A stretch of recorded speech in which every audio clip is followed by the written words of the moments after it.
Yeah, so Penelope is keen to be interviewed about Camborne later, and she actually is an absolute wealth of information. But she does want to do the interview at her end of the garden, which is quite frankly the superior end. It's like the upper echelon of the outdoor space here. The upper echelon. What's superior about her part of the garden? Like more plants, really. More plants. More plants, maybe a bit more shelter, just better tended, obviously. You know, I'm kind of quite a hands-off approach. It's a bit strange that I've only met her very briefly, and our first kind of conversation is going to be documented. Yes, yeah. I did say to my younger daughter, Flora, I did say to her, did you want to, if Bob asked you anything about Camborne, what do you think you'd say? And she said, I'd just say that it's fucking terrifying. Or actually, I think she might have said absolutely terrifying. I do let her swear because I think it's important to use all facets of the English language. Very it's important very satisfying, isn't it? I don't think your mum will swear with you. No, we had a big conversation about swearing at the Seal Sanctuary on Monday, actually. So you can ask her, but yeah, we definitely don't share the same opinion on swearing. But maybe that's just because she hasn't done it very much. Maybe she doesn't realise how good it feels when you do it. Maybe it's the first person I've interviewed that hasn't sworn, which would be great. Whatever. I think so. I always encourage them to swear, but I won't with Penelope. Yeah, she's not very likely to drop the F-bomb on you. Okay.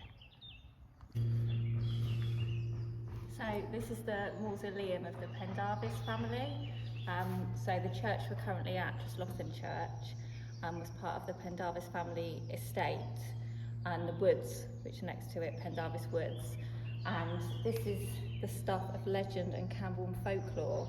There's a lot of interesting information out there, but in a nutshell, is Camborne's arguably best, most memorable ghost story. There's a few, with kind of centres around a woman called Tryphena Pendarves, who was not buried in this Pendarves family tomb, and it's said that her grave still haunts the churchyard, the surrounding woods, the gardens of the rectory, which is just over there. And there've been like a lot of sightings, a lot of research, but essentially it's based around the fact that she wasn't buried in here because of her misdemeanours. Now, I always found that really intriguing because it's a great word, misdemeanours, isn't it, in itself? And also, I was like, oh, how bad was she? What did she do? Like, how bad was she on a Camborne scale of badness? Now, the folklore was, because we used to come and just drive out and sit around here when we were teenagers a lot for fun, and it was fun. The law was that she, law as in L-O-R-E, was that she had had a child out of wedlock, so proper Camborne, like me. Don't think she was a 2x2, but you know, that's fine. But anyway, that wasn't even correct. So the law was that that's what she'd done, so that's why she wasn't buried with the rest of her family. And obviously, at the time, it was not commonplace to be a single mum from Camborne, and I'm allowed to say that because I am one. But actually it wasn't that. She lived to a ripe old age of like, I don't know, I need to fact check this, but like 87 or something, a really ripe old age. I think she died in the 1870s, but it was a good age for then. And it just said misdemeanours. So that's why she wasn't buried in the tomb. But I don't actually know what they were. I think it was that she was quite, because her husband, he was called William something Stackhouse Pendarves. He had again, I can check it. She was originally from Totnes actually, which is another great town. But yeah, I think her misdemeanours were just that after he died, she got on with shit, did really well, wasn't too sad, and took charge of the situation, which back then was a bit of a misdemeanour maybe, to be a strong woman and to do what you're meant to do, not just fall apart and run around clutching your black clothes and weeping forevermore. So good on her, I say. But it's sad that she reputedly still haunts the area. Maybe it is, maybe it isn't. Maybe she quite likes it at the end of the day, and lots of people are still talking about her, so I guess there's no such thing as bad publicity. When you say she haunts the area, has there been sightings? Or? Yeah, my uncle has actually has seen her ghost, and he is the most. I've written into Danny Robbins about it. I don't think you know who Danny Robbins is, do you? But he's, yeah, does a great ghost programme on BBC. Yeah, so my uncle used to have a contract to attend like roundabouts, graveyards, public spaces by Cornwall Council. He was a landscape gardener, and he was here mowing around this tomb one day, and he always used to bring his dog, a border collie called Kai, Cornish for dog, with him. And he just heard some barking, looked around, and Kai was just barking and staring at something in the distance. And then my uncle looked around and he saw this hooded figure, and he said he couldn't quite see a face, but he just felt utter kind of like menace, like somebody was telling him to move, to get away, like he shouldn't be there. And his dog, Kai, who was very well trained, border collies have got great recall, haven't they? Bolted out of the graveyard, jumped in the back of his pickup, and would never, ever, ever come back into this space again. I should have prefaced this by saying that my uncle is the most sceptical, down-to-earth, pragmatic, biggest naysayer of anything remotely spiritual or something that he can't see, hear, touch type thing. So the most surprising person to have a real ghost experience, I think that was back in like 1990, early 90s, something like that. Did he say what he saw, or was it a figure? Yeah, hooded cloaked figure. And there have been lots of people, including the vicar here, who've said that they see Tryphena normally wandering around like in a white dress. She's been seen in the gardens of the rectory. And I think if you're going to be a ghost, you may as well be wearing something nice. Do you know what I mean? Have a signature look, something that you like, and stick to it. And I think that kind of ethereal, white, long look is something that I would probably choose. So actually, I better check I've got one, just for future reference. I thought I was in Camborne, but I'm not actually in Camborne. I'm in a Carnhill garden Green. suburb, which is Carnhill Green. Green, yeah. Which is still a Camborne postcode. So I'm with Penelope. And are you a Camborne girl? Well, I call myself a Camborne girl. I have lived. The first time we moved down here was to Hiddy, which is just outside Camborne, in 1961, I think. So I lived out there for 2 years. Until 1962, 63, we actually moved into Camborne, into Roscier. And interestingly, Camborne always used to, and still does a bit, have two more what were then middle class bits, one at one end of the town and one at the other, one being at Roscier and the other being this end of the town at Pendarves end of the town. And I went to the local Roscier school, which was just girls. Even the junior school was just girls, and my brother went to Bassett Row, which was the boys. And it was one of those childhoods where you just sort of got on with it, really, I would say. And my mother did, although my father, he was a naval officer, and I think he spent an awful lot of money in the wardroom. So despite having obviously a good salary and what have you, we did bed and breakfast, but then lots of people did. So we had a 5-bedroomed house, and at one point my grandparents then came in to live with us, and everybody had a sign outside saying bed and breakfast, because it was before the bypass, so all the holiday traffic drove all the way through Camborne, and it was nose to tail stop all the way through. I seem to remember it being 16 and 11, but I could be wrong. What, the price of the price of the bed and breakfast? 16 and 11? One night, I'm sure That's it's brilliant. I'm That's sure under it's- £1, isn't yeah, it? I'm pretty sure the 16 and 11, and maybe 17 and 11 if you wanted an evening meal. Oh. So you had 5 bedrooms, but there was only one bathroom, and the loo was in the the loo was outside the bathroom.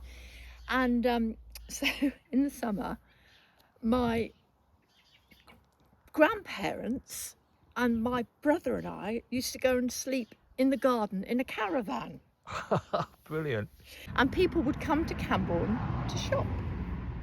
And Tyaks and Rice's, where Aldi is now, was a lovely store, and it had one of those old-fashioned things you might remember, where you put the money in and they shoot it along a sort of a line to the cashier. Yeah. And because we had the School of Mines in Camborne, where Argos and Poundland are now, it was a lovely building. It was the School of Mines, but lovely granite building. And you used to get, sometimes I can remember you would get Nigerian students who were like, they were like princes. Really? Oh yeah, and you would see young men in their robes. Do you know what that was about? Well, no, because they were, I suppose they were the wealthy Nigerian people, and they just, what they wore. But were they coming over to learn mining or something? Yes, Camborne School of Mines. And you would get, there were two schools, the Royal School of Mines in London and Camborne School of Mines, which is now Exeter, I think, or the Falmouth campus. And it made a lot of difference to Camborne because you've got this influx of students. And a lot of them, and the white South African students as well, were very wealthy. And so it did sort of make a difference to things. And being in the sixth form at Camborne Grammar School, because it was just girls, because from Camborne and Redruth, anybody who passed their 11 plus, the girls went to school in Camborne and the boys went to school in Redruth.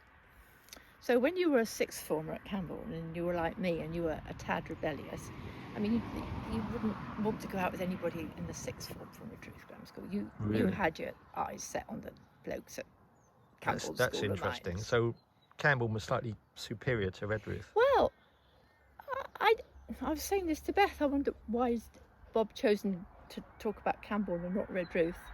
I just think the School of Mines, there's something about having the School of Mines that gave it a bit of an edge. I suppose.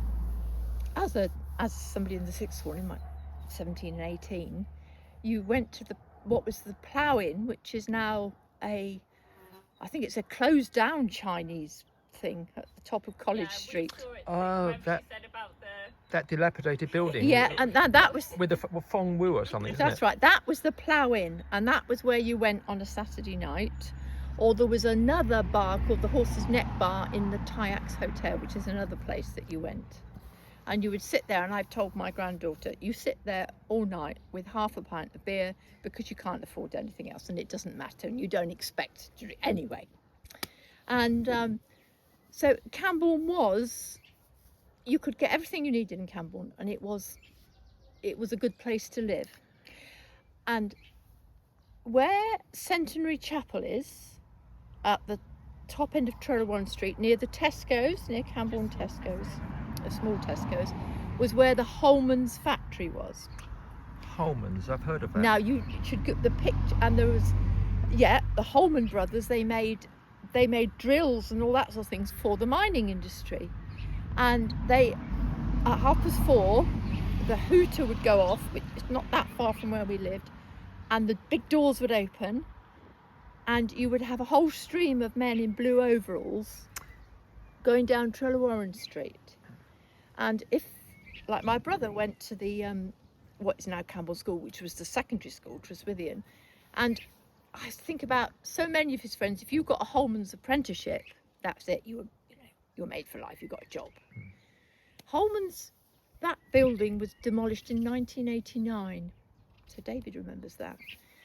But so Holman's went, the School of Mines campus moved, South Crofty Mine closed. That was a big thing, wasn't it? Oh yeah. And so there's very little left now in Camborne, which is why you think, why are they building all these houses? There were enough houses when there were loads of jobs. No, there aren't any jobs, but there are loads of houses.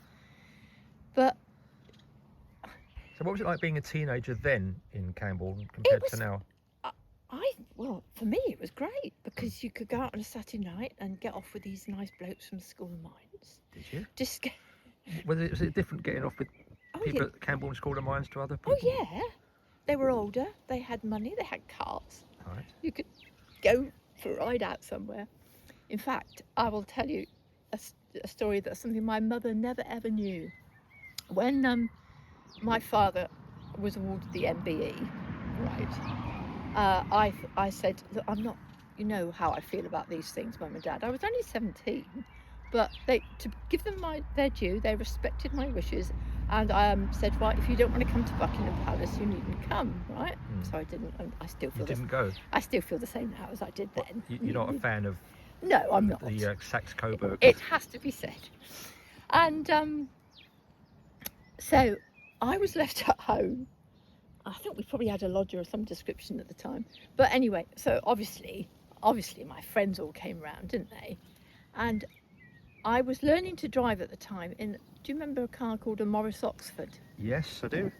Well, And so my parents had a Morris Oxford, Mm. right, and I was learning to drive on a Morris Oxford, but I hadn't passed my tests and I wasn't very good at driving. So that Saturday night, my mother's never knew this all her life, dear of her.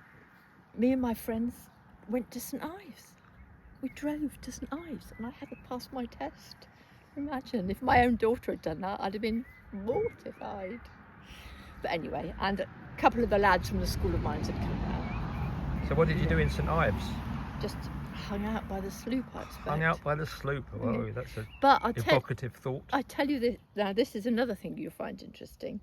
Because my father was a naval officer. He was very strict, right, about, I can remember, he used to sort of interview my any prospective boyfriend like he was Really? one of his able seamen, you know. And, and he used, That's brilliant. I can remember him, when I was a bit younger, I suppose when I was about 14 or 15, I was not allowed to go to St Ives because St Ives was rough and Camborne was all right. Oh, So you tell that to that's people. interesting. What did your father get the MBE for?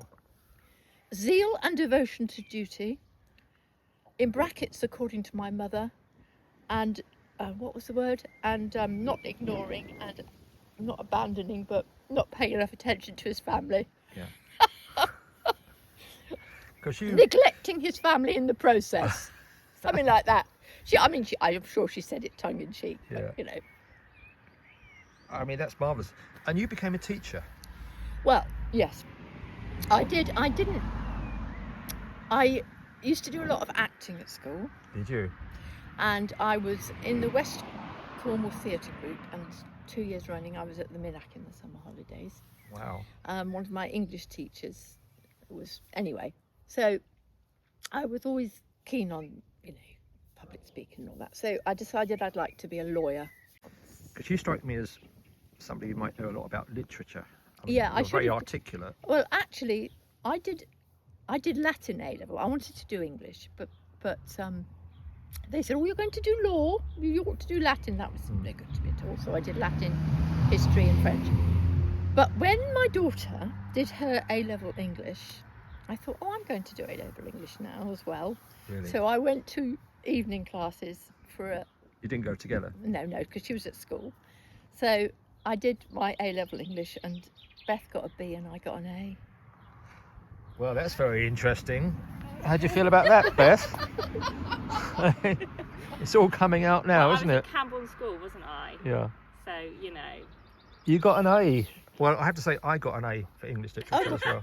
Well, there you are, see. And you actually stayed at UEA.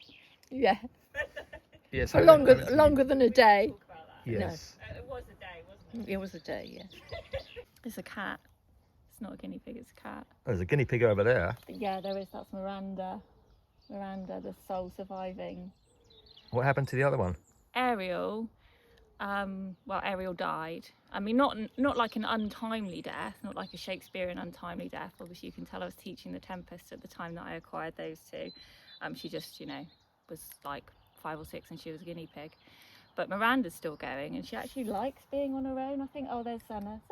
How does Zeno get on with? Senna's best friends with Miranda. Quite often I sit down and I talk with them about how they're best friends and they need to have kind hands to each other, because he has got these exceptionally soft, kind hands. Senna, come on. And he absolutely loves her. He helps me put her out in the garden every day. So yeah, 'cause guinea pigs aren't meant to like being on their own, but Miranda, I always think, like, you know, humans are so different, aren't they, personality wise? Some need more solitary time than others. Why should animals be any different? And Miranda seems very happy on her own, to be honest. But then she gets a lot of noise around her because of where her cage is inside, and he lies on top of it as well and kind of communicates with her. Don't you? You're Miranda's best friend.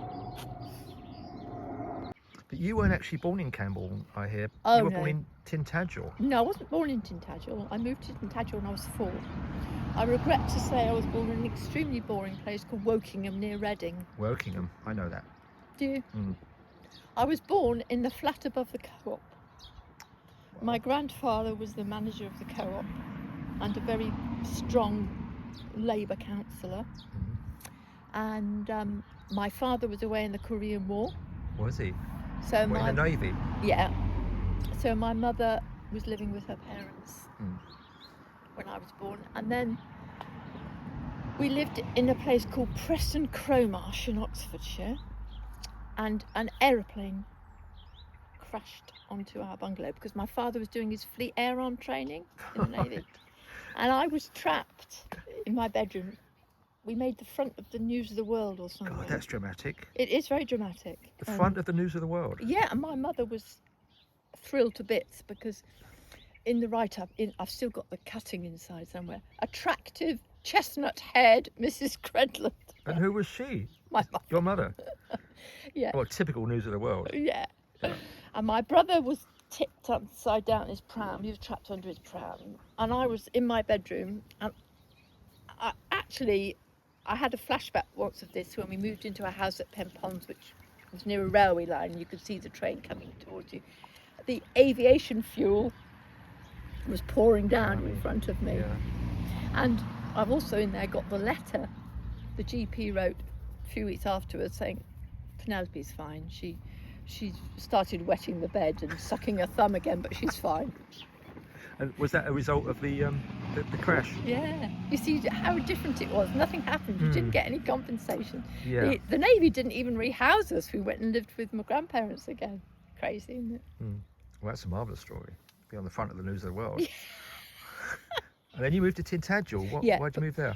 Dad they were a place called Treligger Range near Delabole. That it was had been a firing range in the war, and they were, whatever you call it, when they're dismantling it and doing it. So Decommissioning it. Yeah, that's the word. So he was doing that, and then after he'd done that, he was back on aircraft carriers from Devonport. I think it was the Eagle then. So my mother had carved out a very nice little life for herself in Tintagel, and so that sounds intriguing. Well, how do you mean? It was this. There was us, right? The naval officer's family. Our best friends were my school teacher's family, and the doctor's family, and we all went to beautiful St Materiana Church every Sunday, which is out on the cliffs. If you ever go that way, it's beautiful. And it was just like this sort of Enid Blyton sort of childhood that we had. And, I can imagine. and my mother just played tennis, and Enid Blyton. was admired by all the men, and with Well, her she was a chestnut looker. hair. Well, she was a good looker. She was, I think, wasn't So she? it was in the when family, she was really. young? Oh, yeah. Of course she was. Yeah, of course she was. And she always took care of her appearance, didn't she? Yeah, she did. But she was dark. Yeah, Liked to be complimented. And She was liked male vain. attention. Vain. she was vain and she liked men. But she was a very lovely mother and grandmother. No, I know. Yeah. Oh, well, I'm No. getting quite a lot of scandal here. Yeah. You know. No, she wouldn't mind it being said anyway, dear of her. No, she wouldn't. No. Mm. And Camborne is, well, you know how it is. It makes you sad when somewhere that you've liked, Yeah. and people, slack it off. People do, yeah. And it's sad. Make a lot of jokes about it, but my experience has only been very positive. But I have to say, the other day I went in to the dentist, and it was about 4 o'clock, and it wasn't very nice in the square. Yeah, and there was a very elderly lady come out of Smith pushing her walker, and you could see she was a bit like, these people drinking and making a lot of noise. Is there anything you do like in Camborne? Take your time to think about it. Don't have to come up with a quick answer. Take that as a no then. JJ? What, the kebab shop? Yeah. Yeah, I like the chips. I don't know anywhere else. Alright.